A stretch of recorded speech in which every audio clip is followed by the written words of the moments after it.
New India साक्षरता literacy programme, New India literacy programme.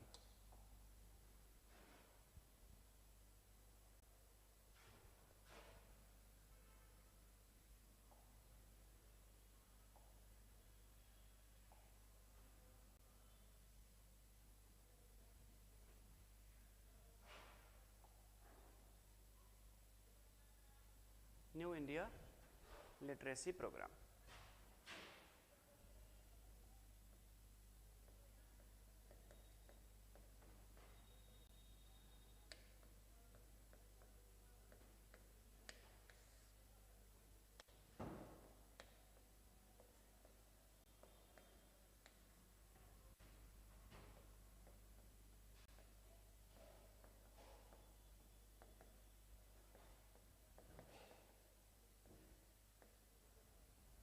New India literacy programme.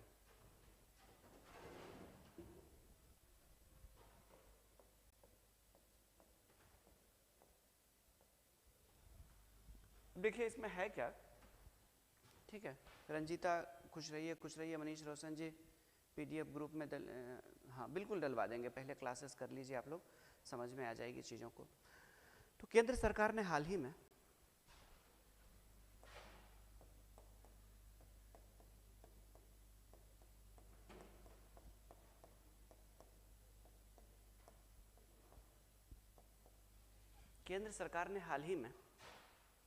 New India literacy programme नामक एक नए कार्यक्रम की शुरुआत की है। New India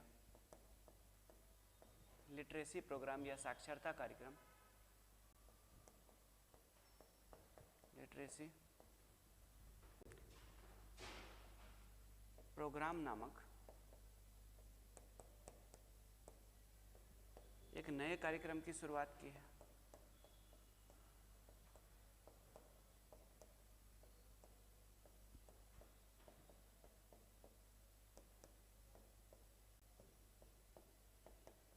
Central government has recently launched a new program called Central Government, खुश रहिए रंजीता, Central Government has recently launched a new program called inverted comma में ले लीजिए New India literacy programme, New India literacy programme. इसका उद्देश्य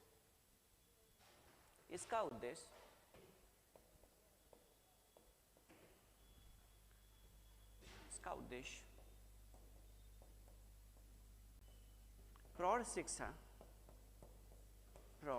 शिक्षा से जुड़े सभी पहलुओं को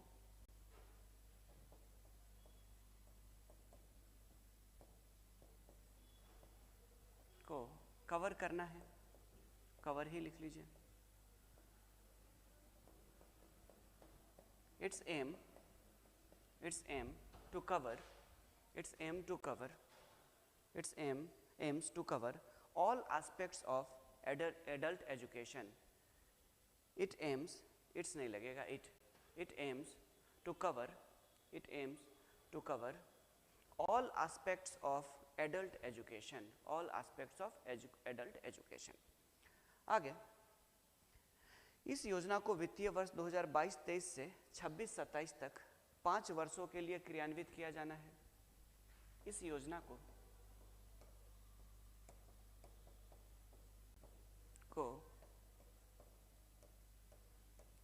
वित्तीय वर्ष 2022-23 से 2027-28 तक 2026-27 तक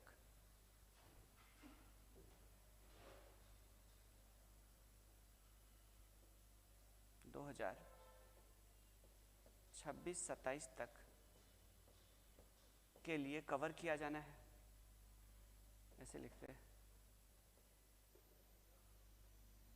इस योजना को वित्तीय वर्ष 2022-23 से 2026-27 तक के लिए कवर किया जाना है।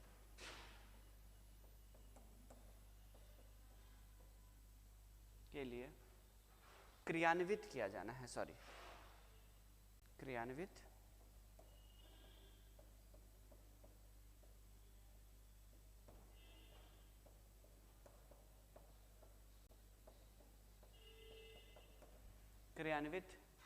किया जाना है।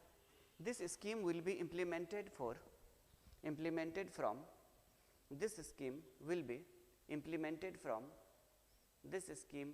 will be implemented from the financial year 2022-23 to the financial year 2022-23 to 2026-27. This scheme will be implemented from the financial year 2022-23 to 2026-27। अब देखिए इतनी बातें तो हम लोगों ने इसकी शुरुआत में कर ली है, इसका इंट्रोडक्शन पार्ट हो गया, ये शॉर्ट नोट्स बनेगा, कोई बहुत कुछ इसमें बनेगा नहीं, ठीक है। इसमें जो बनेंगे वो बनेंगे इसके फीचर्स क्या क्या है, मेन फीचर्स इसके क्या क्या है। चलिए, न्यू इंडिया साक्षरता लिटरेसी प्रोग्राम है, इसके मेन फीचर्स क्या क्या है।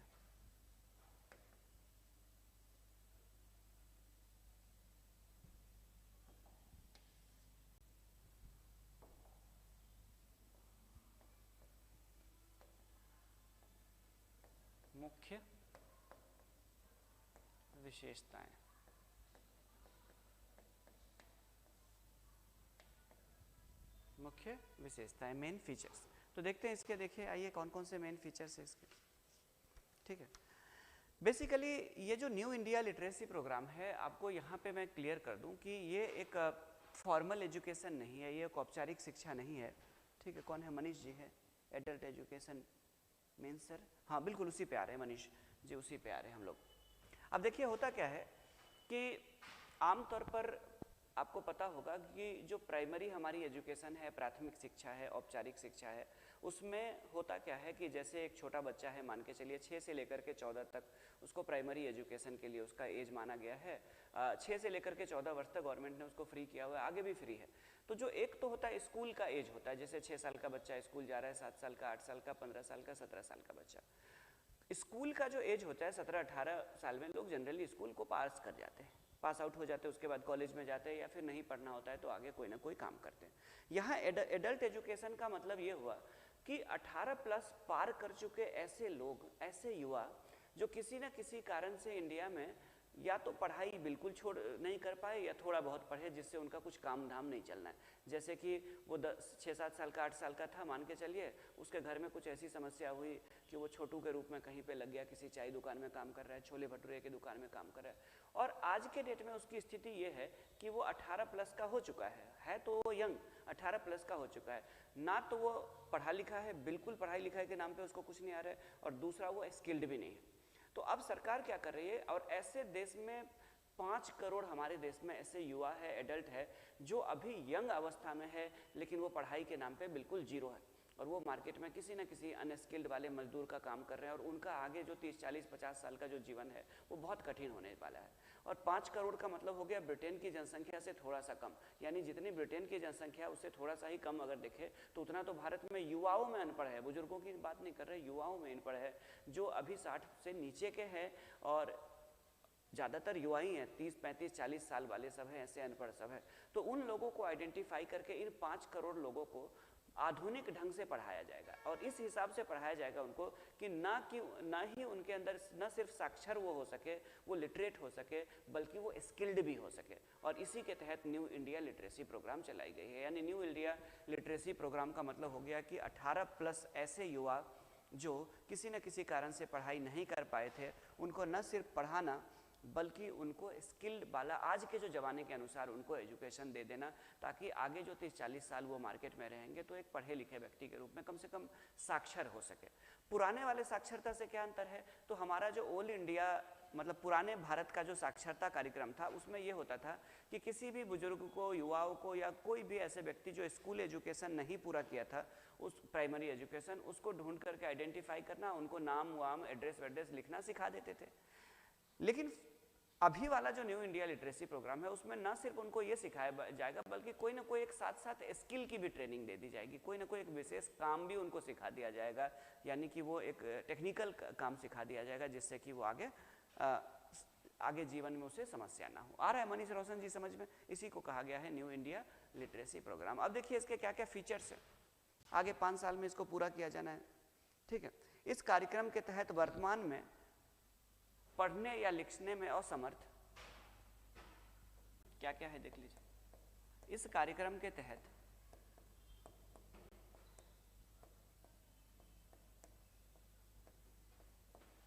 वर्तमान में पढ़ने या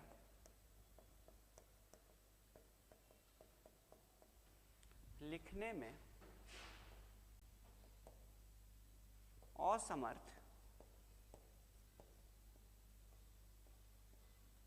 वर्तमान में पढ़ने या लिखने में असमर्थ, इस कार्यक्रम के तहत वर्तमान में पढ़ने या लिखने में असमर्थ 15 वर्ष या उससे अधिक आयु वाले, 15 वर्ष, इसमें 15 साल वाले को लिया गया है, 15 वर्ष या उससे अधिक आयु वाले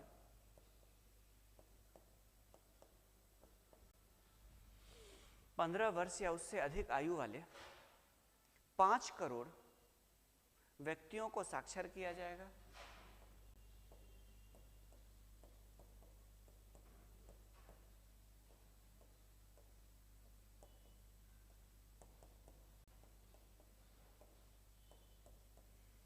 साक्षर किया जाएगा। Under this programme, 5 crore persons aged 15 years and above under this program, very good, under this program 5 crore comma दे करके 5 crore persons aged 15 and above, aged aged 15 and above, comma, who are currently unable to read and write, comma, under this program, comma, 5 crore persons aged 15 years, 5 crore persons aged 15 years and above, comma, who are currently unable to read or write, who are currently unable to read or write, comma, will be made literate, will be made literate। तो ये किया जाएगा। अब देखिए उसका दूसरा feature कौन सा है और क्या क्या चीजें होंगी, ठीक है। आगे इस कार्यक्रम में ऑनलाइन टीचिंग, लर्निंग और असेसमेंट सिस्टम का उपयोग किया जाएगा। इस कार्यक्रम में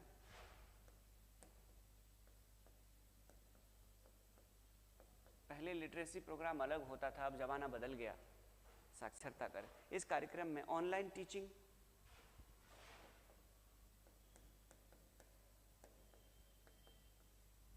इस कार्यक्रम में ऑनलाइन टीचिंग,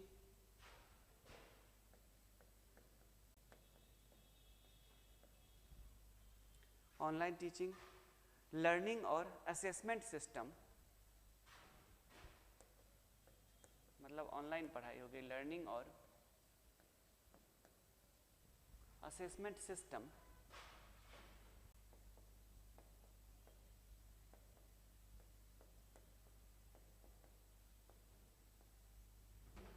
लर्निंग और असेसमेंट सिस्टम ओटलास का उपयोग किया जाएगा। OTLAS, ओटलास का उपयोग, यानी एक ऐसा डिज़ाइन किया गया है कोर्स जिसमें टीचिंग, लर्निंग और असेसमेंट यानी जांच से जुड़े हुए जो चीज़ें होंगी सब कुछ क्या होगा, ऑनलाइन माध्यम से होगा। इसको उस हिसाब से तैयार किया गया, इसको नाम दिया गया ओटलास का उपयोग किया जाएगा। पहले साक्षरता कार्यक्रम अलग होता था, साक्षरता कार्यक्रम में भी ऑनलाइन चीज़ों को, ताकि ऐसे एक्सपर्ट्स व्यक्ति जो दूर दराज में बैठे हैं, बहुत अच्छे ढंग से पढ़ा समझा सकते हैं, वो फिजिकली हर जगह नहीं जा सकते हैं, वो ऑनलाइन रूप से उपलब्ध होकर के लोगों को बड़े सरल भाषा में पढ़ा सकते हैं। तो लिटरेसी प्रोग्राम में भी इसको अपनाया जाएगा। इंग्लिश में लिखेंगे online teaching, comma, learning and assessment system, online teaching, learning and assessment system, online teaching, comma learning and assessment system bracket में OTLAS, OTLAS, OTLAS will be used in this program, will be used in this program. Online teaching, learning and assessment system will be used in this program. आगे लिखिए, यह कार्य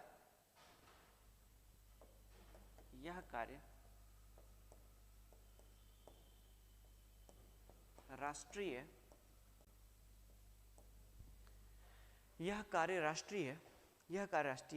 सूचना विज्ञान केंद्र NCERT, राष्ट्रीय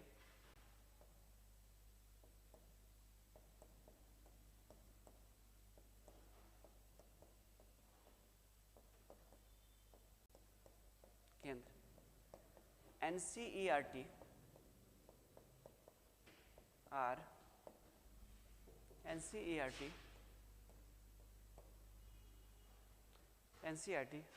और NIOS के सहयोग से किया जाएगा, और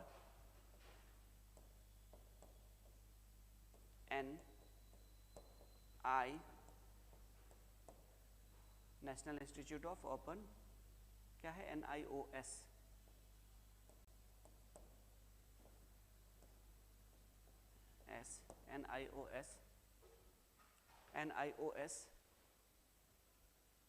NIOS के सहयोग से किया जाएगा।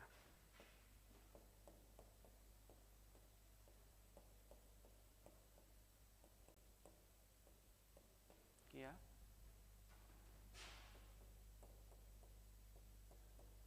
जाएगा। इंग्लिश वाले लिखेंगे, this work will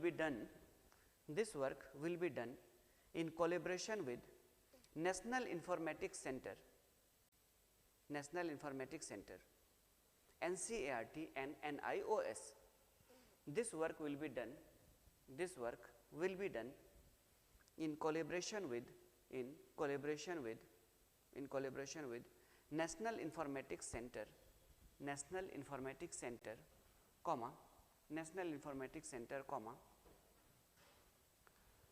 NCERT and NIOS। आगे, इस कार्यक्रम में वैश्य शिक्षा के सभी पहलुओं को सम्मिलित किया जाएगा। इस कार्यक्रम में चौथा, अच्छा ये तो लिख ही लिए थे, चलिए यहाँ पे ये लिख लीजिए, इसमें बुनियादी साक्षरता और गणित, इसमें बेसिक एजुकेशन के अलावा देखिए इसमें क्या क्या होगी, इसमें बुनियादी शिक्षा के अलावा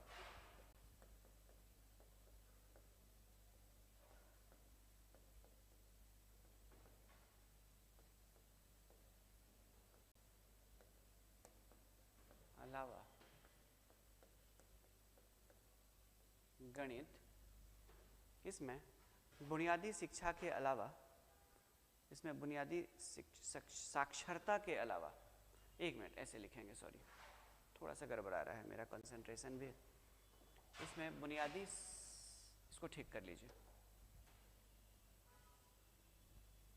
इसमें बुनियादी साक्षरता और गणित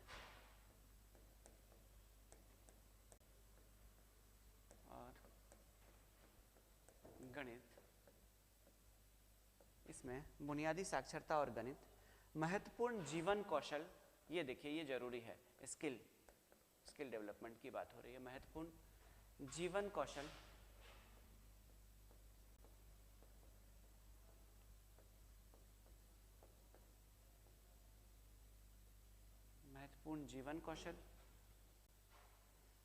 व्यावसायिक कौशल से विकास,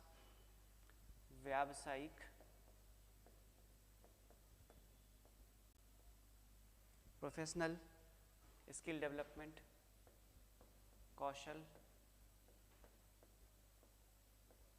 व्यावसायिक कौशल विकास, बेसिक एजुकेशन और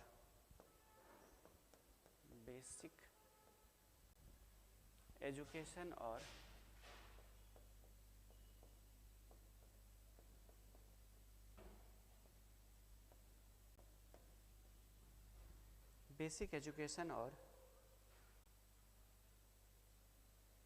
बेसिक एजुकेशन को शामिल किया जाएगा, ऐसे लिख लीजिए, बेसिक एजुकेशन को शामिल किया जाएगा, किया जाएगा, बेसिक एजुकेशन को शामिल किया जाएगा। This will include basic literacy and mathematics, this will include sorry ऐसे लिखिए, this will include basic education, basic literacy and mathematics, this will include basic literacy and mathematics, important life skills, vocational skill development and basic education. This will include basic literacy and mathematics, important life skills, vocational skill developments and basic education. ठीक है, तो इतनी चीज़ों को शामिल किया जाएगा। अब आगे हो गया, अब जाकर के पैरा चेंज करके आप लोग लिख लीजिए, शॉर्ट नोट्स आपका पूरा हो जाएगा। इस योजना में कुल 1037.90 करोड़ रुपये, 1037.90 करोड़ रुपये खर्च किए जाएंगे। A total of 1037.90 crore will be spent in this scheme. A total of, इस कार्यक्रम में 1037.90 करोड़ रुपये खर्च किए जाएंगे। इन दिस प्रोग्राम, या ए टोटल ऑफ, ऐसे लिखिए, a total of 1037.90 crore will be spend in this scheme. आगे लिखिए, इतना ही काफ़ी हो जाएगा। केंद्र कितना खर्च करेगी, राज्य उस पर नहीं जाएंगे, इतना ही लिख लीजिए। A total of 1037.90 crore rupees will be spend in this scheme. हो गया आपका ख़त्म। तो ये सारा का सारा हो गया हमारा पूरा का पूरा, क्या कहते हैं इसको, ये टॉपिक आपका हो गया न्यू इंडिया लिटरेसी प्रोग्राम या न्यू इंडिया साक्षरता कार्यक्रम। चलिए अब आते हैं हम लोग इस टॉपिक पे, अगले टॉपिक। चलिए 25 नंबर हो गया। अब बात करेंगे टॉपिक नंबर 26 की, एस्पिरेशनल ब्लॉक प्रोग्राम यानी आकांक्षी ब्लॉक कार्यक्रम। देखिए क्या है, इस पे भी हम लोग बात करेंगे।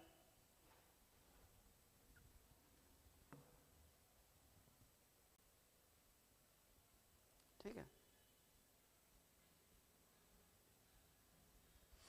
इस पे भी एस्पिरेशनल ब्लॉक प्रोग्राम 2018 में भारत सरकार ने, गवर्नमेंट ऑफ इंडिया ने 2018 में, देखिए मैं इसलिए बोल रहा हूँ कि 70वीं जो बीपीएससी पीटी देने जा रहे हैं, जो फाउंडेशन के बच्चे हैं उनका मैं कह रहा हूँ कि अभी जो हम लोग मेंस के लिए जो कुछ टॉपिक सब पढ़ रहे हैं ना, ये सब जैसे ये सब प्रोग्राम सब मैं आप लोग को पढ़ा रहा हूँ, तो ये सब जो है इसके बारे में जब आप डिटेल में जानेंगे, तो इसका फ़ायदा आपको ये होगा कि जब प्रीलिम्स में इससे जुड़े हुए जो क्वेश्चन पूछे जाते हैं, जो एकदम डेप्थ में क्वेश्चन पूछे जाते हैं, स्टेटमेंट बेस्ड जो क्वेश्चन पूछे जाते हैं, वो मेंस के ऐसे प्रोग्राम या ऐसे क्लासेस करने से ही सॉल्व होंगे। हाँ, क्योंकि पीटी में चाह करके भी टीचर का जो तरीका होता है पढ़ाने का, जो पैटर्न होता है हम लोग का पढ़ाने का, उसमें क्या होता है कि आज के जो प्रीलिम्स में जो क्वेश्चन आ रहे हैं, बीपीएससी में जो हाई लेवल के जो क्वेश्चन आ रहे हैं, वो आसानी से आपके सॉल्व नहीं होंगे। और ऐसे क्वेश्चन को सॉल्व करने के लिए आपको मेंस के साथ भी चीज़ों को पढ़नी पड़ेगी। यानी कि आपके ऐसे टॉपिक जो पीटी और मेंस दोनों में कॉमन है, तो उसको दोनों को साथ में मिला करके पढ़िए, ताकि प्रीलिम्स में जो गहराई वाले क्वेश्चन है, जो डेप्थ में आते हैं, उसको आप आसानी से सॉल्व कर सकें। ठीक है, तो आपको यहीं पे एक चीज़ बता दूं कि 2018 में भारत सरकार ने एक कार्यक्रम चलाया था जिसका नाम दिया गया था एस्पिरेशनल डिस्ट्रिक्ट प्रोग्राम। अभी हम लोग इस पे आते हैं, तो थोड़ा सा मैं बैकग्राउंड आप लोगों को बता देता हूँ। एस्पिरेशनल डिस्ट्रिक्ट प्रोग्राम यानी आकांक्षी जिला कार्यक्रम। अब ये किसके द्वारा शुरू किया गया था, तो ये नीति आयोग की देखरेख में इसको शुरू किया गया था। नीति आयोग की देखरेख में एस्पिरेशनल डिस्ट्रिक्ट प्रोग्राम यानी आकांक्षी जिला कार्यक्रम की शुरुआत की गई थी। ठीक है, क्लियर है। अब इसमें हुआ क्या था देख लीजिए, इस आकांक्षी जिला कार्यक्रम में हुआ क्या था देख लीजिए। तो इस आकांक्षी जिला कार्यक्रम में हुआ ये था कि इसमें किसी भी राज्य के सबसे कुछ पिछड़े जिलों को सेलेक्ट किया जाता था। 100 प्लस जिले लिए गए थे पूरे इंडिया में, अभी एग्जैक्ट डाटा मुझे ध्यान नहीं आ रहा है कितना है, 100 प्लस है। ठीक है, 100 प्लस जिले हैं वो। तो देश के सबसे पिछड़े इन जिलों को पूरी इंडिया में आइडेंटिफाई किया गया, हर राज्य में। और उस जिले में क्या किया गया, तो उसको नीति आयोग की देखरेख में उसको डेवलप करने की बात हुई। संबंधित डीएम को रिस्पॉन्सिबल माना गया इसके लिए। उस जिला में जितनी भी सुविधाएं हैं उसको डेवलप करके बात हुई। देखिए पूरे भारत के 650 जिला को एक बार में आप डेवलप नहीं कर सकते, तो पूरे भारत के जो सबसे पिछड़े जिले हैं उसको सेलेक्ट करके 100 के आसपास थे, उसको सेलेक्ट करके और उन हर राज्य से कुछ कुछ जिले को ले लिया गया और उसको क्या किया गया, उस हिसाब से डेवलप करने का लक्ष्य निर्धारित किया गया, जैसे कि आगे कुछ सालों में वो उस राज्य के सबसे विकसित जिले के बराबर पे आ जाए। कहने का मतलब है कि वो राज्य का सबसे पिछड़ा जिला है, जैसे किसी राज्य में मान के चलिए 75 डिस्ट्रिक्ट है, तो उसमें से 10 जिले को उनको ले लिया गया जो राज्य में सबसे पिछड़ा हुआ है और उनको उस स्टैंडर्ड का ले जाना है अगले कुछ साल में उस राज्य के जो सबसे टॉप वाले डिस्ट्रिक्ट है। इतना तो कर सकते हैं और इसके लिए डीएम को रिस्पॉन्सिबल बनाया गया और उसके बाद जाकर के इसकी क्या की जाती है, तो इसकी मंथली रैंकिंग भी जारी की जाती है, किसके द्वारा, नीति आयोग के द्वारा। तो इसी प्रोग्राम के सक्सेस हो रहा है धीरे धीरे।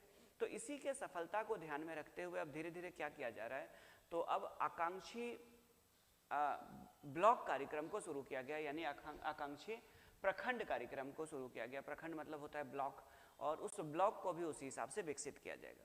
तो ये जो कार्यक्रम शुरू किया गया इसमें बिहार के भी कुछ जिलों को इसमें भी शामिल किया गया। पूरे देश से 500 ऐसे ब्लॉक को चुना गया है, पूरे इंडिया में 500 ऐसे ब्लॉक्स को चुने गए हैं, जिसमें से 68 ब्लॉक जो है वो यूपी के लिए गए और बिहार के 27 जिलों से 61 पिछड़े प्रखंडों को लिया गया इसमें।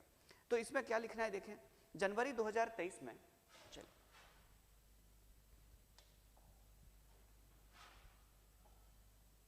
चलिए आकांक्षी प्रखंड कार्यक्रम, एस्पिरेशनल ब्लॉक प्रोग्राम,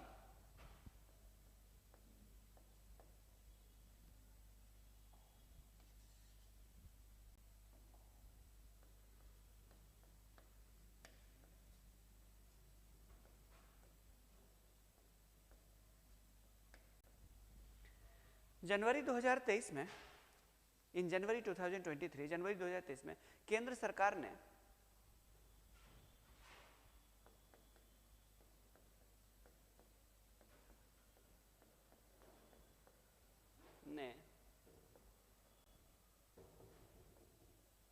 आकांक्षी जिला कार्यक्रम की तर्ज पर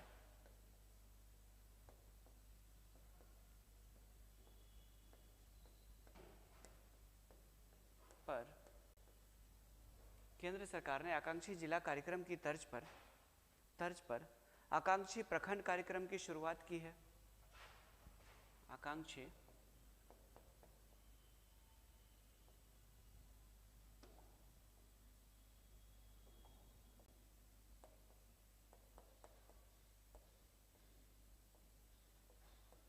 प्रखंड कार्यक्रम की शुरुआत की है। आकांक्षी प्रखंड कार्यक्रम की in January 2023, the central government has launched the aspirational block program. In January 2023, the central government has launched the aspirational block program, on the lines of the aspirational district program, on the lines of aspirational district program. आगे लिखिए, इस कार्यक्रम का मुख्य उद्देश्य इस कार्यक्रम का मुख्य उद्देश्य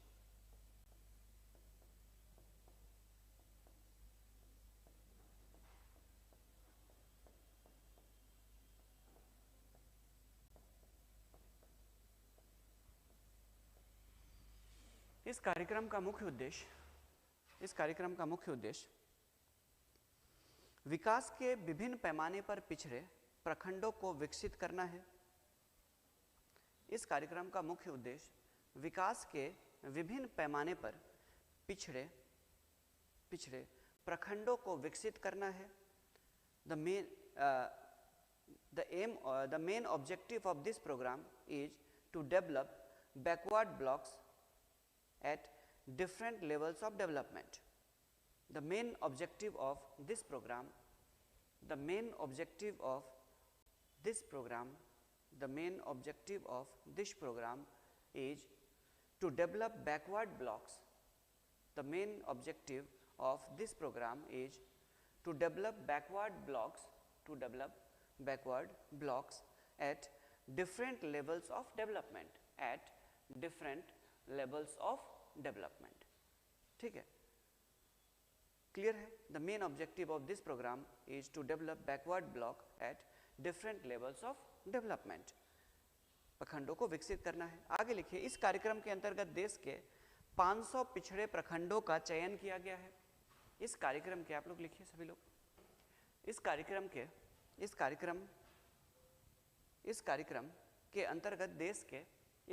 अंतर्गत देश के 500 पिछड़े प्रखंडों का चयन किया गया है. देश के 500 पिछड़े प्रखंडों का चयन किया गया है. Under this programme, 500 backward blocks of the country have been selected. Under this programme, 500 backward blocks of the country have been selected. अब इसमें लिख लीजिए, आगे लिखिए, आकांक्षी प्रखंड कार्यक्रम के तहत बिहार के 27 पिछड़े जिलों में से, आकांक्षी प्रखंड कार्यक्रम के तहत बिहार के 27 पिछड़े जिलों में से 61 ब्लॉकों का या 61 प्रखंडों का भी चयन किया गया है. आकांक्षी प्रखंड कार्यक्रम के तहत बिहार के 27 पिछड़े जिलों में से 61 प्रखंडों का भी चयन किया गया है. मतलब 500 में से 61 बिहार के हैं, जो बिहार के 27 डिफरेंट डिस्ट्रिक्ट से है. ठीक है, तो आकांक्षी प्रखंड कार्यक्रम के तहत बिहार के 27 पिछड़े जिलों में से 61 प्रखंडों का भी चयन किया गया है. इंग्लिश वाले लिखेंगे, under the aspirational block programme, 61 blocks out of 27 backward district of Bihar, ऐसे लिखेंगे, under aspirational block programme 61 blocks under aspirational block program, 61 blocks out of 27 backward district of Bihar, have also been selected. तो ये हो गया. अब जाकर के देखिए, अब जाकर के आगे इसके फीचर्स क्या क्या होंगे, मेन फीचर्स, मुख्य विशेषताएं.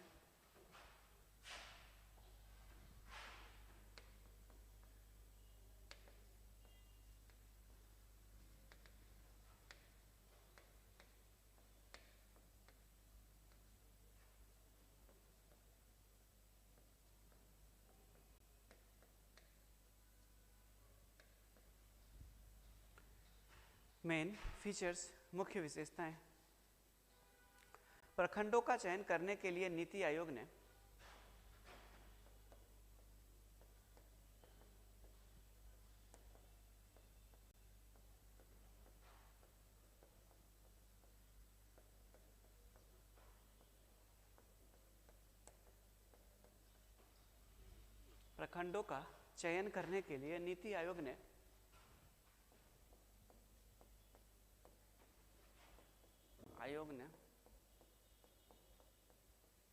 प्रति व्यक्ति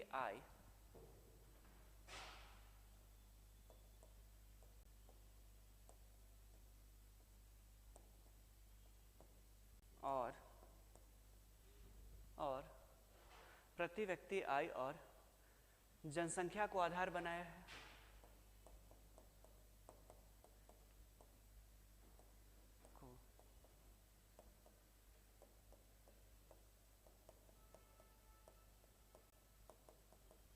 प्रति व्यक्ति, प्रखंडों का चयन करने के लिए नीति आयोग ने प्रति व्यक्ति आय और जनसंख्या को आधार बनाया है.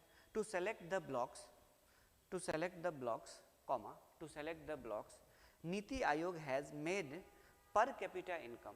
To select the blocks, NITI Aayog has made per capita income and population the basis. Per capita income and population the basis. To select the blocks, Niti Aayog has made per capita income and population the basis मतलब आधार बनाया। दूसरा under this, इसके अंतर्गत प्रति व्यक्ति आय को 75%, इसके अंतर्गत प्रति व्यक्ति आय को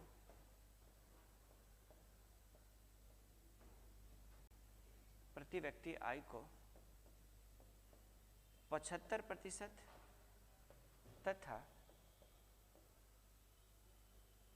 जनसंख्या को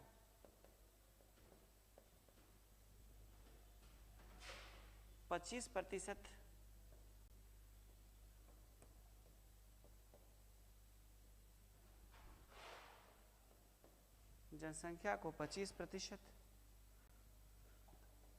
तथा जनसंख्या को 25% भार दिया गया है। भार मतलब वेटेज, उसी के आधार पर सेलेक्ट किया जाएगा। भार दिया गया है। Under this comma 75% weightage has been given to per capita income.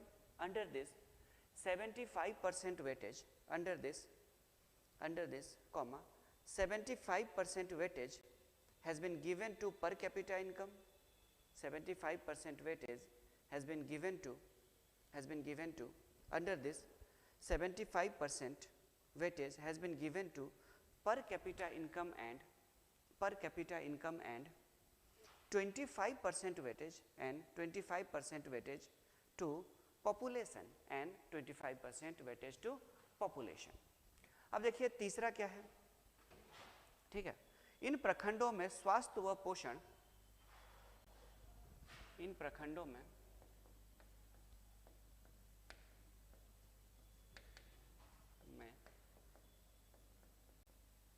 स्वास्थ्य व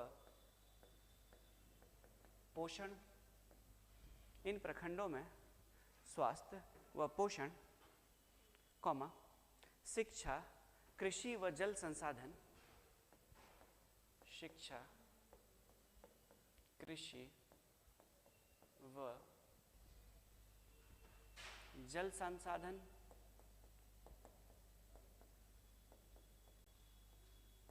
शिक्षा, कृषि व जल संसाधन, वित्तीय समावेशन व कौशल विकास जैसे,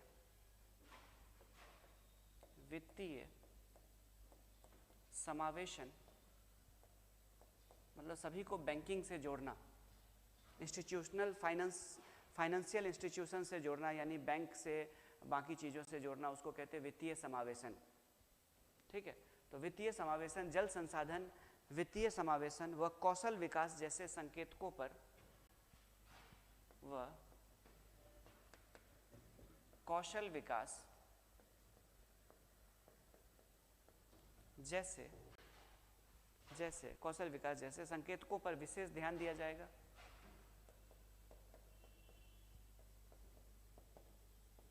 इंडिकेटर्स पर विशेष ध्यान दिया जाएगा, विशेष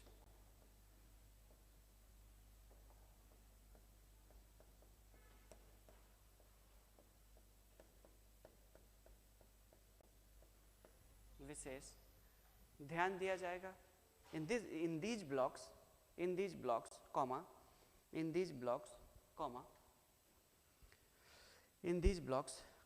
special attention will be given to indicators like special attention in these blocks special attention will be given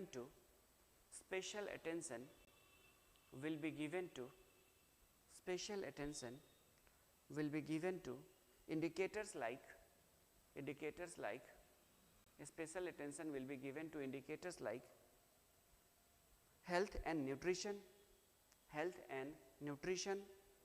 education, like health and nutrition, education, agriculture and water resources, education, agriculture and water resources, financial inclusion and skill development. In these blocks, special attention will be given to indicators like health and nutrition, education, agriculture and water resources, financial inclusion and skill development, financial inclusion and skill development, ठीक है, कौशल विकास जैसे indicator पर विशेष ध्यान दिया जाएगा, संकेतकों पर। आगे चौथा लिख लीजिए, इन जिलों के लिए केंद्र की ओर से अभी तक जो नॉर्मल फंड दिया जा रहा था उसके अलावा सेंटर की तरफ से स्पेशल फंड भी दिया जाएगा, ठीक है, जब सबसे पिछड़ा हुआ है इसको जरूरत भी है अभी। तो इन जिलों के लिए केंद्र की ओर से, इन जिलों के लिए मतलब जिस जिला में क्या कहते हैं इसको, ऐसे करके लिख सकते हैं, जिला नहीं करके इन ब्लॉक लिख लीजिए, इन प्रखंडों के लिए, क्योंकि इन प्रखंड मिलेगा जिला को ही, लेकिन इन प्रखंडों के लिए डेवलपमेंट के लिए मिलेगा। तो इन प्रखंडों के लिए केंद्र की ओर से, इन प्रखंडों के लिए केंद्र की ओर से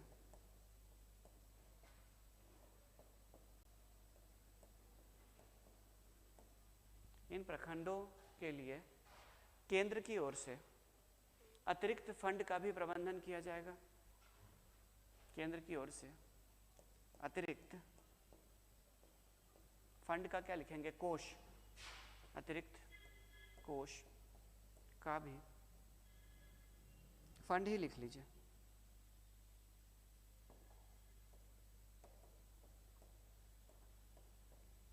भी प्रबंध किया जाएगा।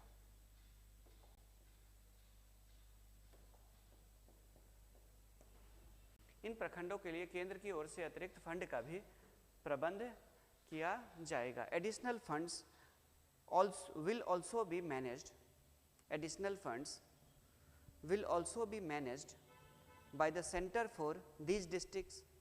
Additional funds will also be managed, additional funds will also be managed by the center for these district, by the center for these district।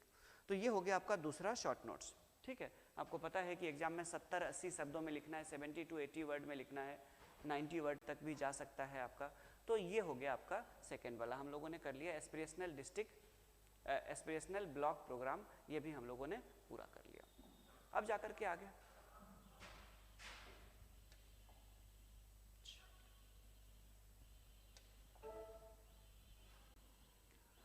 अब देखिए अगला टॉपिक कौन सा है। नेक्स्ट टॉपिक है भारत में चीतों का। एग्जाम में पूछा जा सकता है। देख रहे मोदी जी की तरफ देख रहे, मोदी जी सेल्फी ले रहे हैं इसका। चलिए, तो यहाँ पे कंजर्वेशन ऑफ लिपर्ड्स या कंजर्वेशन ऑफ चीता, चीता CHEETA चीता इन इंडिया, भारत में चीतों का संरक्षण। तो देखते हैं भारत में चीतों का संरक्षण के लिए क्या क्या किया जा रहा है। चीता ही होगा, लेपर्ड नहीं लिखिए, चीता लिख लीजिए, ठीक है। इंग्लिश वाले भी इसको चीता लिख लीजिए। तो भारत में चीतों का संरक्षण। कई लोगों का सवाल ये होगा कि जब देश में खाने पीने की लोगों को ही कमी है तो इन चीतों को क्यों लाया जा रहा है, इनको स्पेशल ट्रीटमेंट क्यों दिया जा रहा है। नामीबिया से इनको प्लेन से लाया गया, साउथ अफ्रीका से इनको प्लेन से लाया गया। इतना सुंदर कूनो नेशनल पार्क MP में इसके लिए व्यवस्था की गई, प्रधानमंत्री खुद गए इनको छोड़ने के लिए वहाँ पे, ठीक है। अच्छा, इनके खाने पीने की भी व्यवस्था की गई है, देखभाल भी किया जा रहा है, डॉक्टर्स भी है। तो सवाल है कि इतने सारे सवाल उठते हैं, तो जिन लोगों का बेसिक नहीं है, इन्वायरमेंट एंड इकोलॉजी नहीं पढ़ा है, उन्होंने इकोलॉजिकल वो नहीं पढ़ा होगा। इसको हेडिंग को पहले नोट कर लीजिए, उन्होंने इकोलॉजिकल पिरामिड नहीं पढ़ा होगा, पारिस्थितिकीय पिरामिड, ठीक है। पारिस्थितिकीय पिरामिड आप लोगों ने नहीं पढ़ा होगा, तो थोड़ा सा मैं उसको समझा देता हूँ और फिर समझ में आ जाएगा कि कंजर्वेशन ऑफ चीता इन इंडिया मतलब क्यों जरूरी है और किस उद्देश्य के तहत किया जा रहा है। तो चलिए, कंजर्वेशन ऑफ चीता इन इंडिया। कई लोगों को लगेगा ना कि मोदी जी का आखिर क्या शौक चढ़ गया चीता पालने के। आगे तो थोड़ा सा मैं आप लोग को समझा भी देता हूँ। ये है हमारा इकोलॉजी यानी पारिस्थितिकी, और हमारी जो इकोलॉजी होती है, हमारी जो पारिस्थितिकी है, वो एक क्या है, तो वो एक पिरामिड की तरह है। इस पिरामिड में का आधार या जो बेस होता है वो हरे पेड़ पौधे होते हैं जो क्या करते हैं, तो जो फोटोसिंथेसिस यानी प्रकाश संश्लेषण से अपने लिए खाने पीने की चीज़ें तैयार करती है। चाहे ये घास वगैरह सब हो, चाहे ये पौधा हो, चाहे ये पेड़ हो, ये सब अपने लिए क्या करते हैं, भोजन वगैरह सब बनाते हैं। ठीक है, अब उसके बाद जाकर जो हमारी इकोलॉजी में जो सेकेंड लेवल पे नीचे से ऊपर की तरफ होता है, ये पतला होता जाता है, इसका बायोमास कम होता जाता है और एनर्जी भी कम होती जाती है। कहने का मतलब है कि ऐसे चलता है ये। तो ऊपर की ओर क्या होता है, तो यहाँ पे होते हैं शाकाहारी, जिनको हम लोग हार्बीवोरस भी कहते हैं। ठीक है, ये उस पे खा करके जीते हैं। फिर इस लेवल पे इस इकोलॉजी में ये होते हैं मांसाहारी, और उसके बाद जाकर के उच्च स्तर के मांसाहारी, हाई लेवल का ये होता है मांसाहारी।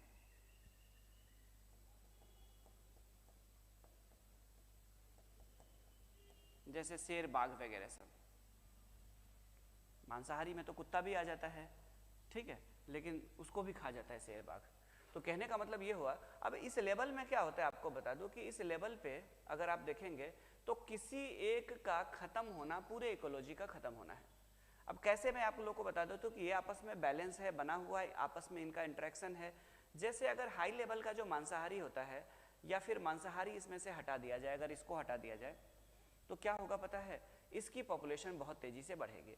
यानी कि ये जो होता है, ये हिरन को खाता है, ये बाकी छोटे छोटे जीव सबको, शाकाहारी जीव को खाता है, और अगर इसकी पॉपुलेशन बहुत तेजी से बढ़ेगी तो कुछ साल के बाद सारा खा करके इसको ये खत्म कर देगा। तो एक तरह से हमारे इकोलॉजी में ये क्या करते हैं, तो ये सबके सब बैलेंस करने का, संतुलन करने का काम करते हैं। इसीलिए हमारे इस इकोलॉजी में इकोसिस्टम की बात करें, अगर पारिस्थितिकी तंत्र की बात करें, तो इसमें जो इकोलॉजिकल पिरामिड बनती है, पारिस्थितिकीय पिरामिड जो बनती है, इस पिरामिड में सभी जीव जरूरी होता है, सभी एक दूसरे को संतुलित प्रदान करते हैं। ठीक है, भोजन के साथ साथ एक दूसरे को बैलेंस बना करके रखने का काम करते हैं, तो इसीलिए जरूरी है। और इसी क्रम में जो है ये चीता जो है हमारे भारत से विलुप्त हो गया था, और जिसकी वजह से चीता, शेर, बाघ अगर खत्म हो जाए तो ये पारिस्थितिकी जो है असंतुलन वाली स्थिति में पहुंच जाएगी, और इसी असंतुलन को दूर करना जरूरी है। अब तो चीतों को संरक्षण इसीलिए किया जाता है। अब इसमें लिखेंगे क्या, देखिए, चलिए, कंजर्वेशन ऑफ चीता इन इंडिया। देखिए इसमें क्या क्या चीजें लिखेंगे हम।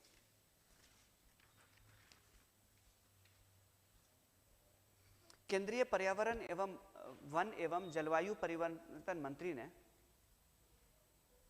केंद्रीय पर्यावरण, वन एवं जलवायु परिवर्तन मंत्रालय ने,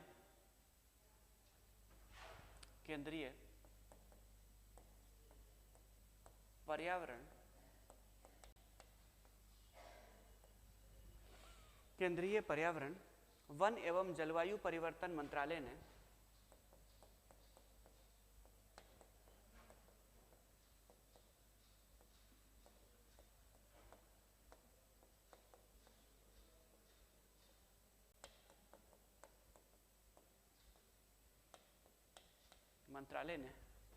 केंद्रीय पर्यावरण, वन एवं जलवायु परिवर्तन मंत्रालय ने भारत में चीतों की पुनः वापसी हेतु कार्य योजना शुरू की है।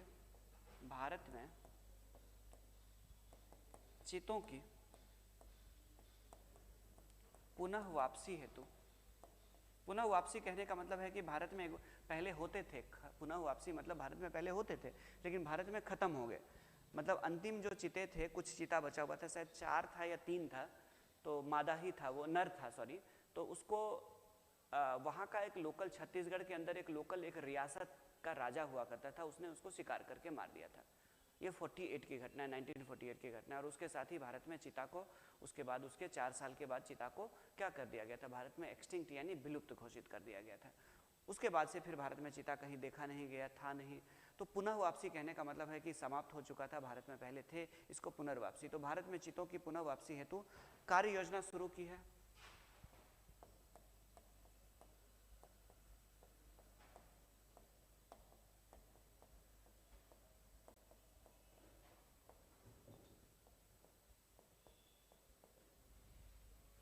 चीतों की वापसी हेतु कार्य योजना शुरू की है। The union ministry of environment, forest and climate change, the union ministry of environment, forest and climate change, the union ministry of environment, forest and climate change, the union ministry of environment, forest and climate change has launched the action plan for the reintroduction of cheetah in India। the Union Ministry of Environment, Forest and Climate Change, the Union Ministry of Environment, Forest and Climate Change has launched the action plan for reintroduction of cheetah in India. reintroduction of cheetah in India. आगे लिखिए reintroduction of cheetah in India. आगे लिखिए इसके तहत अगले 5 वर्षों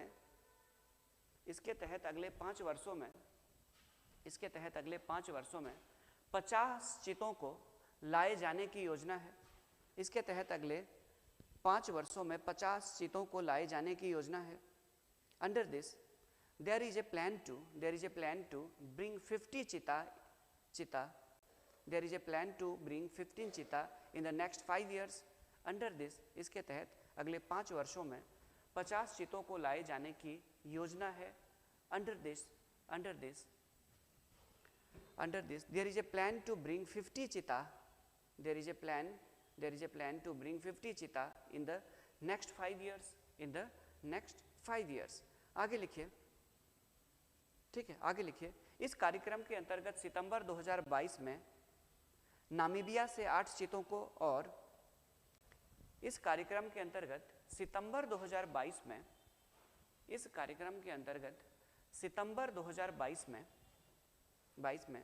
Namibia से 8 चीता और फरवरी 2023 में दक्षिण अफ्रीका से 12 चीतों को भारत लाया गया.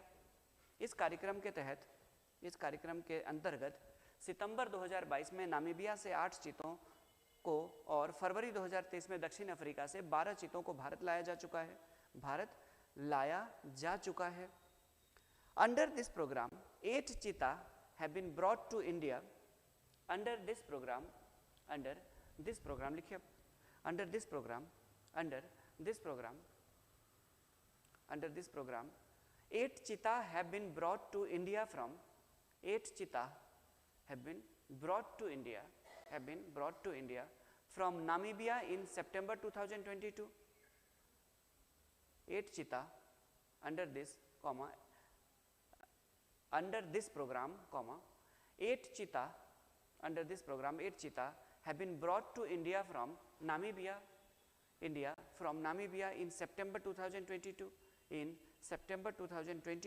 And 12 cheetah from South Africa in February 2023. And 12 cheetah from South Africa in February 2023. तो फरवरी 2023 में लाया जा चुका है. टोटल हमें कितना 50 चीता बाहर से लाने हैं हमें, उसमें से अभी तक हम लोग 20 ला चुके हैं. आगे लिखिए उपयुक्त आवास और पर्याप्त शिकार आधार के कारण, क्योंकि ये शिकारी जीव है, ये शिकार करके खाने वाले जीव है, तो उपयुक्त आवास और पर्याप्त शिकार आधार के कारण इन चीतों को कूनो राष्ट्रीय उद्यान मध्य प्रदेश में रखा गया है. उपयुक्त आवास और पर्याप्त शिकार आधार के कारण इन चीतों को कूनो राष्ट्रीय उद्यान में रखा गया है. कूनो राष्ट्रीय उद्यान ब्रैकेट में मध्य प्रदेश में रखा गया है. उपयुक्त आवास और पर्याप्त शिकार आधार के कारण इन चीतों को कूनो राष्ट्रीय उद्यान मध्य प्रदेश में रखा गया है. These cheetah have been kept in Kuno National Park, MP, due to suitable habitat and adequate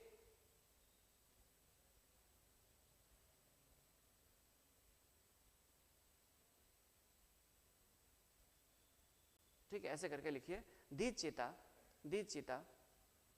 have been kept in Kuno National Park, Madhya Pradesh due to suitable habitat. इतना ही लिख लीजिए, suitable habitat. These cheetah have been kept in Kuno National Park, Madhya Pradesh due to suitable habitat and hunting facility. ऐसे लिख सकते हैं, and hunting facility या hunting base. चलिए इतना काफ़ी हो जाएगा. अब आगे इसी में क्या लिखना है. अब चीता होता क्या है, तो ये देख लीजिए, चीता का फोटो देख लीजिए. ये बिल्ली प्रजाति की है. हुआ ये था कि मैं इंटरेस्टिंग बता दूं कि भारत में जब चीता आने वाला न्यूज़ भारतीय मीडिया को पता चला, उस मीडिया को जिसकी दुनिया में 150 में रैंकिंग के आसपास बैठती है पूरी दुनिया के मीडिया में, उस मीडिया को जब पता चला तो जल्दबाजी में कुछ लोगों ने बिना R&D किए हुए, कंप्यूटर पर सर्च किए हुए कि ये बिल्ली की प्रजाति है या क्या है, उन्होंने न्यूज़ में हेडिंग चलाना शुरू कर दिया था। और वो हेडिंग क्या था कि अब भारत में भी दहाड़ेगा चीता। ठीक है, अब भारत में भी दहाड़ेगा चीता, हेडिंग चल रहे थे कई सारे न्यूज़ चैनल में।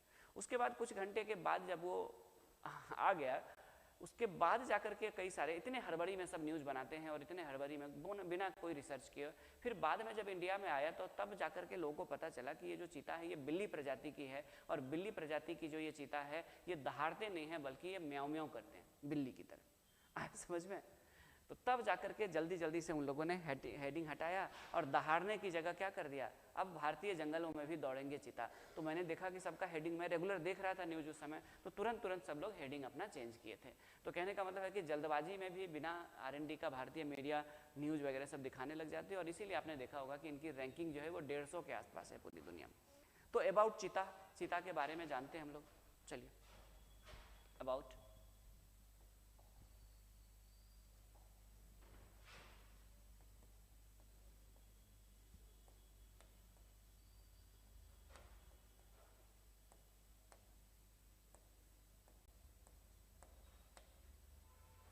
के संबंध में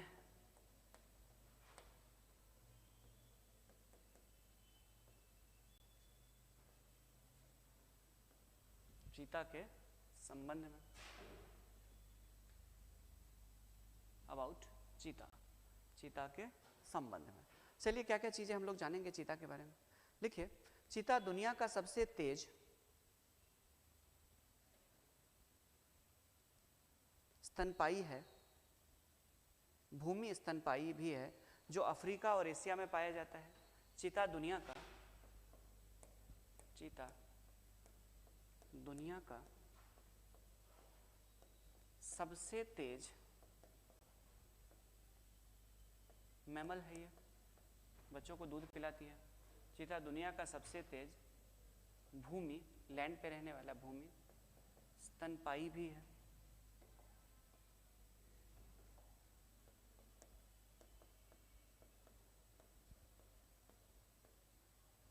स्तनपायी है जो एशिया और अफ्रीका में पाया जाता है, जो एशिया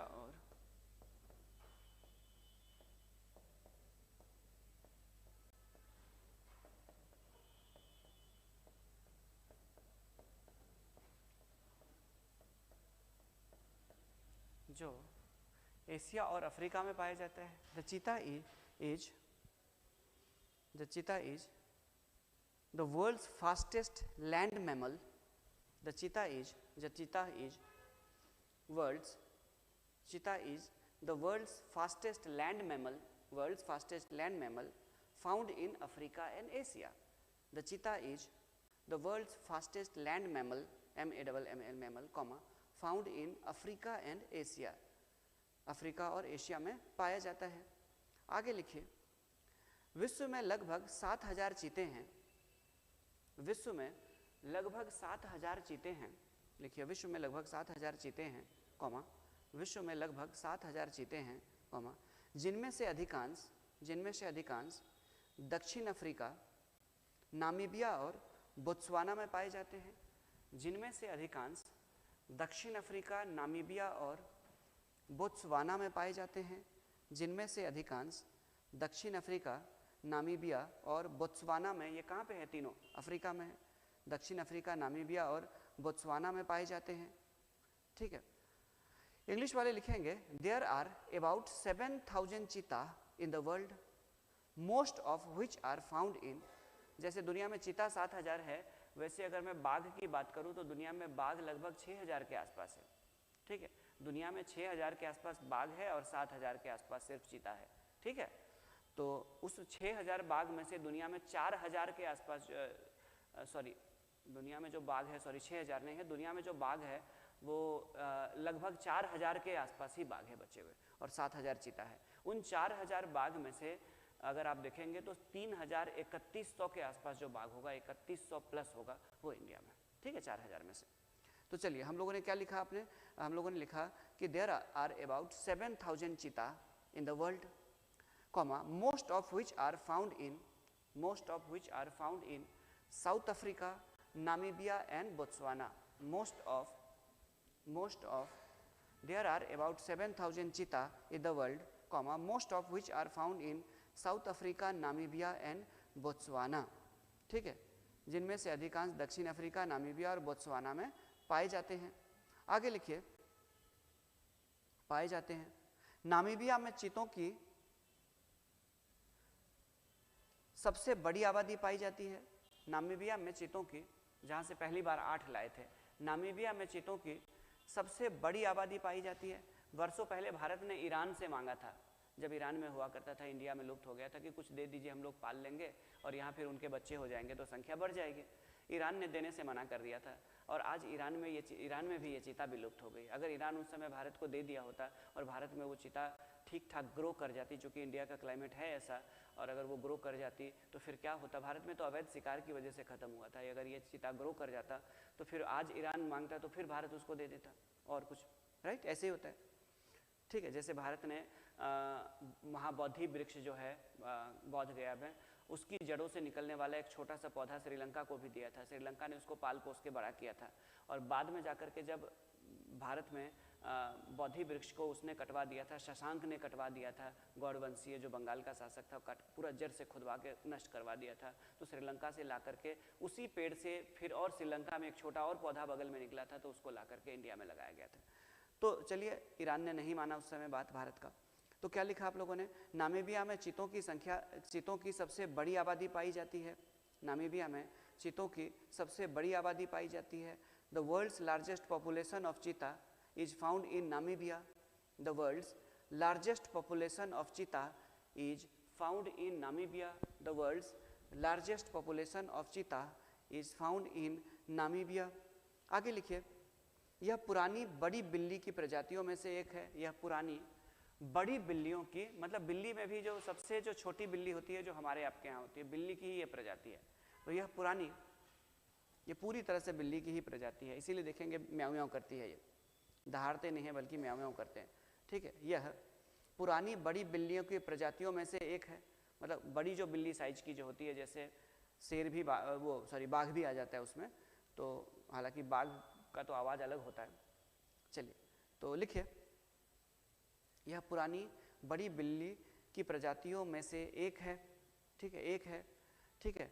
इंग्लिश वाले लिखेंगे, it is one of the older big cat species, it is one of the older big cat species, ठीक है।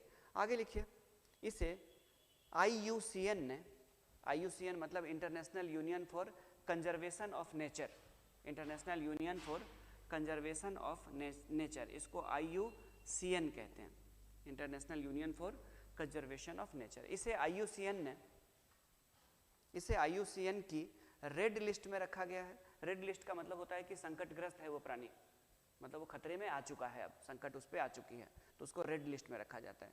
तो इसे IUCN की रेड लिस्ट में रखा गया है, IUCN की रेड लिस्ट में रखा गया है। It has been placed in the red list of the IUCN, it has been placed in the red list of the IUCN। आगे लिखिए, नेक्स्ट, इसके बाद जाकर के आगे लिखिए, वर्तमान में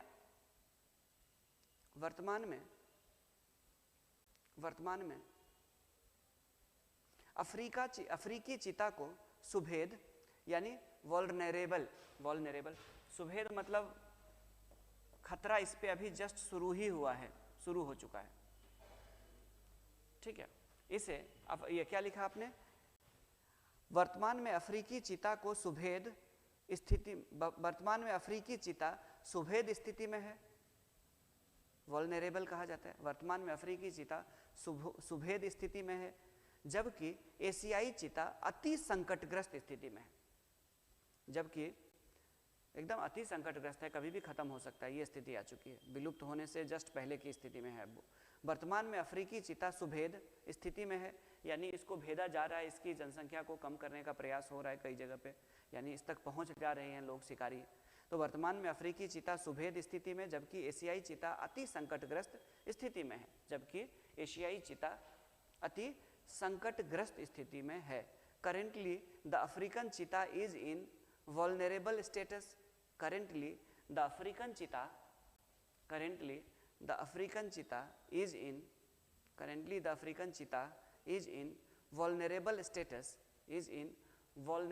status, comma, currently the African cheetah is in vulnerable status, while the Asiatic cheetah is in critically endangered status, while the Asiatic cheetah is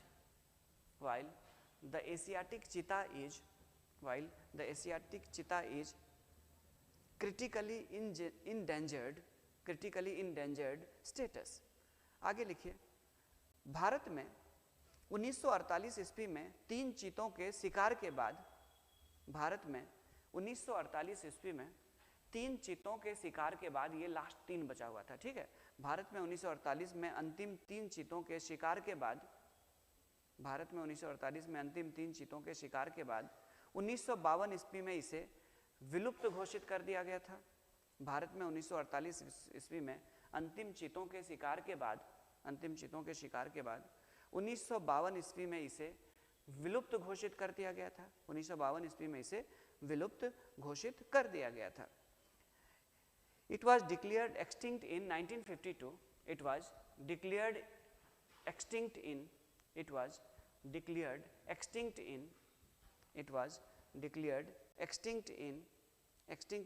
1952 after the last 3 cheetah were hunted in India. After the last 3 cheetah were hunted in India in 1948. It was declared extinct in 1952 after the last 3 cheetah were hunted in India in 1948. आगे लिखिए, इसके पश्चात कई बार इसे Iran से लाकर भारत में पुनर्स्थापित करने का प्रयास किया गया। इसके बाद कई बार इसे ईरान से लाकर, इसके पश्चात कई बार इसे ईरान से लाकर, इसके पश्चात कई बार इसे ईरान से लाकर भारत में पुनर्स्थापित करने का प्रयास किया गया। भारत में पुनर्स्थापित करने का प्रयास किया गया, कॉमा, किंतु इसे ईरान से लाना संभव नहीं हो सका। किंतु इसे ईरान से लाना संभव नहीं हो सका। इसके पश्चात कई बार इसे ईरान से लाकर भारत में पुनर्स्थापित करने का प्रयास किया गया, कॉमा, किंतु इसे ईरान से लाना संभव नहीं हो सका, संभव नहीं हो सका। इंग्लिश में लिखेंगे, after this several attempts were made to, after this comma, several attempts were made to, after this comma, several attempts were made to bring it from Iran. After this several attempts were made to bring it Iran and restore it in India, and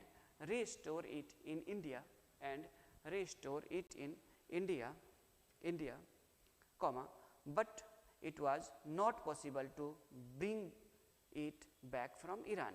But it was not possible to bring it back from Iran.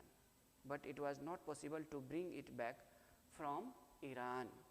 चलिए ठीक है, किंतु इसे Iran से लाना संभव नहीं हो सका। अब बात करेंगे कि चीतों का संरक्षण क्यों जरूरी है। ठीक है, Why is conservation of cheetah important? Why is conservation of cheetah? Why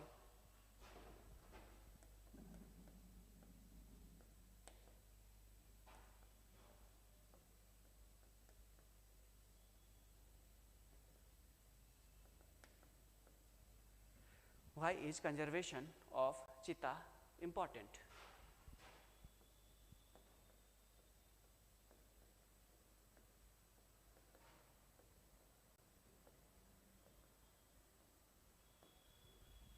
चीतों का संरक्षण क्यों जरूरी है?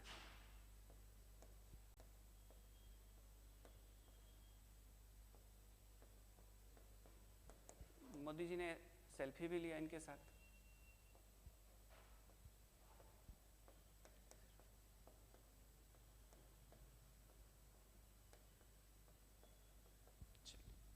लास्ट पैराग्राफ लिख लीजिए, लिखिए। Cheetah come at the top among predators. चीता शिकारियों में सबसे ऊपर आता है, ठीक है, जैसे मैंने दिखाया था ना उसमें इकोलॉजिकल पिरामिड में, तो सबसे ऊपर था ये। चीता comes at the top among predators. चीता शिकारियों में सबसे ऊपर आता है। यह हमारे पारिस्थितिकी तंत्र की सेहत के लिए जरूरी है। चीता शिकारियों में सबसे ऊपर आता है। चीता comes at the top among predators. यह हमारे पारिस्थितिकी तंत्र की सेहत के लिए जरूरी है। This is essential for the health of our ecosystem. This is essential for the health of our ecosystem. This is essential for the health of our ecosystem. यह हमारे पारिस्थितिकी तंत्र की सेहत के लिए जरूरी है। आगे, द चीता hunts for its on needs. The cheetah hunts for its own needs, but it also feeds on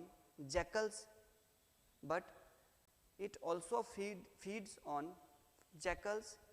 Parasites, birds, and insects.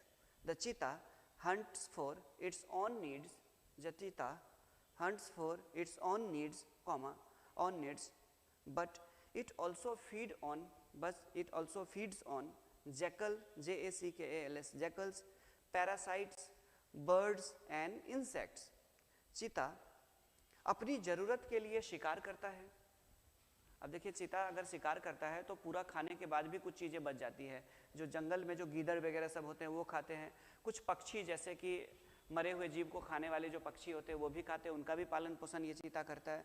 उसके बाद जाकर के कुछ कीड़े होते हैं वो भी खाते हैं, और कुछ जो इंसेक्ट्स होते हैं, परजीवी वगैरह सब, जो मिट्टी में मिला देते हैं इसको। तो कहने का मतलब ये सबको भोजन प्रदान करता है। देखिए इकोसिस्टम को कैसे बैलेंस करता है ये। तो चीता अपनी ज़रूरत के लिए शिकार करता है, ठीक है, लेकिन वह गीदड़, चीता अपनी ज़रूरत के लिए शिकार करता है, लेकिन वह गीदड़, परजीवी, पक्षी और कीड़ों को भी भोजन देता है। चीता अपनी ज़रूरत के लिए शिकार करता है, लेकिन वह गीदड़, परजीवी, पक्षी और कीड़ों को भी भोजन देता है। द चीता hunts for its on needs, but it also feed on jackals, parasites, birds and insects. आगे लिखिए, इसके अलावा चीतों के आने से इस क्षेत्र में इको टूरिज्म को भी बढ़ावा मिलेगा। इको टूरिज्म का मतलब होता है कि ऐसे पर्यटक जो पेड़ पौधा जीव जंतुओं को देखने आते हैं, ऐसे टूरिस्ट को क्या कहा जाता है? Eco tourist. और ऐसे पर्यटन को कहा जाता है जो ऑब्जर्व करने आते हैं किसको? इकोसिस्टम को, यानी पेड़ पौधे, वनस्पतियाँ का, जीव जंतु को, ठीक है, बायोडाइवर्सिटी को देखने आते हैं, उससे अट्रैक्ट होकर के किसी क्षेत्र के इकोसिस्टम को, तो उसको इको टूरिज्म कहा जाता है। तो लिखिए, तो इसके अलावा चीतों के आने से, इसी पैराग्राफ में लिख लीजिए, इसके अलावा चीतों के आने से इस क्षेत्र में इको टूरिज्म को भी बढ़ावा मिलेगा। इस क्षेत्र में, इसके अलावा चीतों के आने से इस क्षेत्र में इको टूरिज्म को भी बढ़ावा मिलेगा। Apart from this the arrival of cheetah will also boost eco tourism in this area. Apart from this, the arrival of cheetah will also boost, the arrival of cheetah will also boost, the arrival of cheetah will also boost ecotourism in this area, ecotourism in this area। तो हम लोग इतना कर लेते हैं आज, चूँकि अगला जो टॉपिक है वो बड़ा है और वो वैसे नहीं होगा, मतलब कहने का मतलब है कि 10-12 मिनट में नहीं हो पाएगा। अगला जो टॉपिक है उसको कम से कम 20-25 मिनट लगेंगे। तो आज हम लोग इसको इतना ही कर लेते हैं। बाकी नेक्स्ट क्लास, अब आप लोग को मैसेज मिल जाएगा कि नेक्स्ट क्लास कब होगी, देखिए क्या होता है, ठीक है। तो थैंक यू सभी स्टूडेंट्स को जुड़ने के लिए। मिलते हैं अब नेक्स्ट क्लास में। सोमवार को तो आप लोग का एसे का क्लास होगा, निबंध का।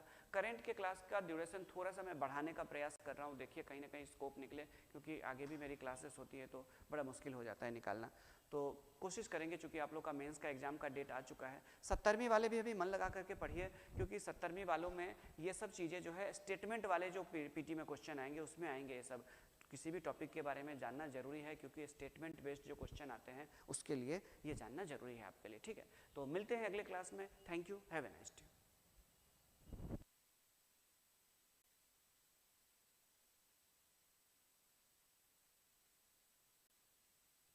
प्रज्ञा, मनीष जी, मनीष रोशन जी, चलिए।